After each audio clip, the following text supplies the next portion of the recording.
Doctor stone ఈ anime kind of ఇసకాయ్ కానీ కాదు. నాకైతే ఈ యానిమీ వల్ల సెమిస్టర్లో ఒక లాంగ్ ఆన్సర్కి హెల్ప్ అయింది. ఏంటంటే సల్ఫోనమైడ్స్ గురించి వీడు ఎక్స్ప్లెయిన్ చేస్తాడు, దాని సింథసిస్ రాయాలి. నాకు టెక్స్ట్ బుక్ సరిగ్గా అర్థం కాలే, వీడు చెప్తే నాకు మంచిగా ఒక ఎపిసోడ్లో డీటెయిల్గా ఎక్స్ప్లెయిన్ చేశాడు దాని ప్రిపరేషన్. అది చూసినాక మళ్ళీ టెక్స్ట్ బుక్ చూస్తే అర్థమైంది.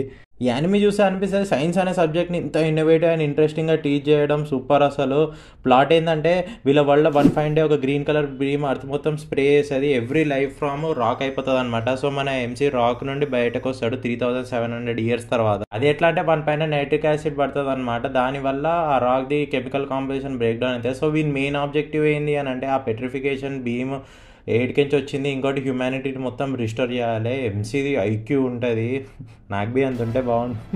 మొత్తం ఆటోబాట్స్ రెడీ చేసేసుకుంటారు అట్లుంటే.